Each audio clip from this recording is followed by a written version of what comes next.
This is a special edition of No Peace, No Quiets podcast in support of BIPOC Mental Health Awareness Month. BIPOC, which stands for Black, Indigenous, and People of Color, these communities often face unique challenges and disparities, including in the context of domestic violence and abuse. This podcast will be in two parts. The first part, we will provide statistics regarding domestic violence and abuse in the BIPOC communities. The second part, we will talk about the mental health impact of domestic violence and abuse.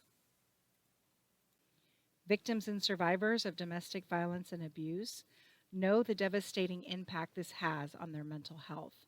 The statistics for domestic violence and abuse in the BIPOC communities show the movement needs to cast the awareness net farther by including these unique challenges the BIPOC community faces when we advocate for victims and survivors of domestic violence and abuse.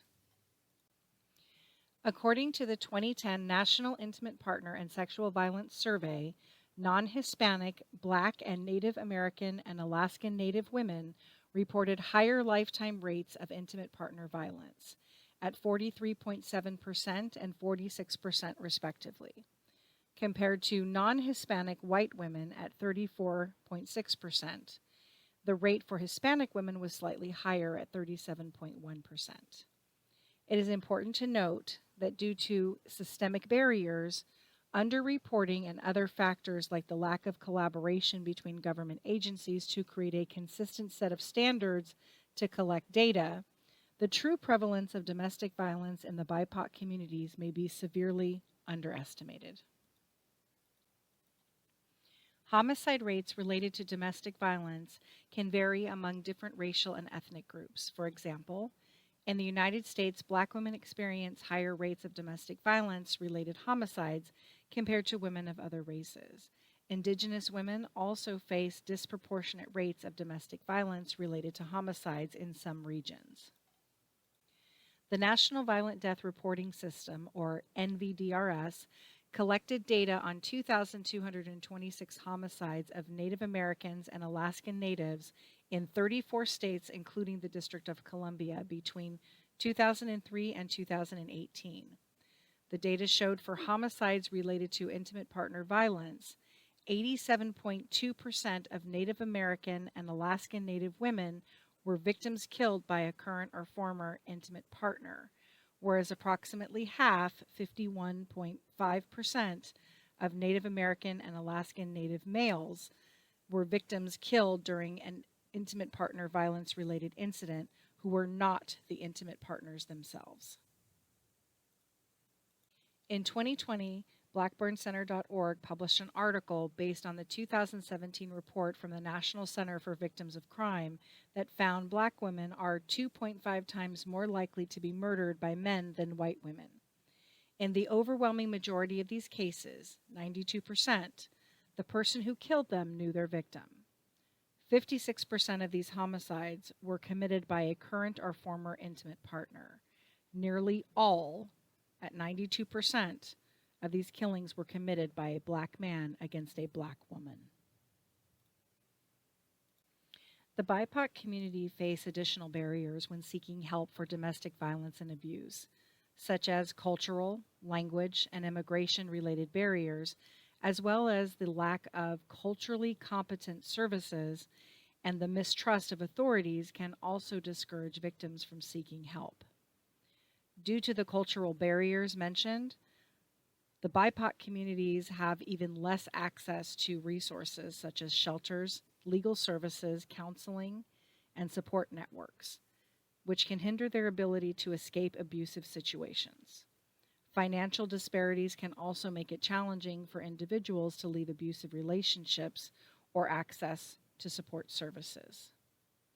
While all victims of domestic violence and abuse experience similar challenges, society needs to do better at addressing all the challenges of all victims and survivors and ensure funding opportunities to smaller nonprofit organizations who work directly with the BIPOC communities. Okay, so this is the second part of the podcast where we will talk about the mental health impact of domestic violence and abuse on the BIPOC communities. BIPOC victims and survivors of domestic violence and abuse often experience significant mental health challenges as a result of their traumatic experiences.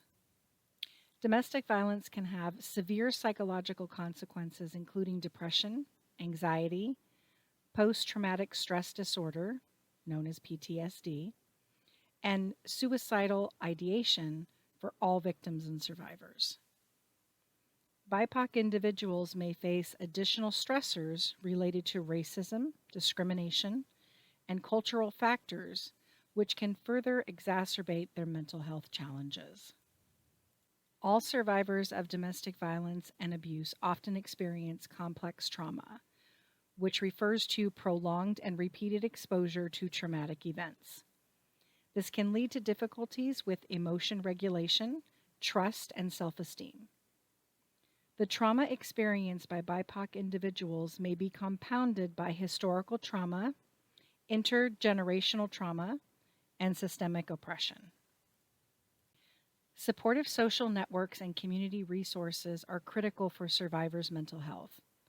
BIPOC communities may provide important resources of support, understanding, and validation. However, systemic disparities and limited resources in BIPOC communities can hinder access to adequate support systems, as well as the lack of funding to smaller nonprofit organizations who directly support the BIPOC communities, as mentioned earlier. It's important to recognize the intersectionality of identities and the multiple forms of oppression that BIPOC victims and survivors may experience, such as sexism, racism, and other forms of discrimination. These intersecting factors can compound the mental health toll of domestic violence. Addressing the mental health needs of BIPOC victims and survivors of domestic violence requires a comprehensive approach that acknowledges the complex interplay between trauma, cultural factors, and systemic oppression.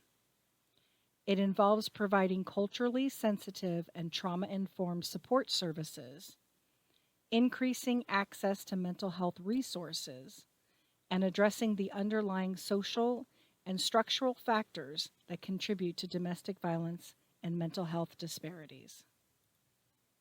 Thank you for tuning in to No Peace, No Quiet's podcast. Remember to subscribe and follow for more content. As always, be careful who you follow, and have a great day, everybody.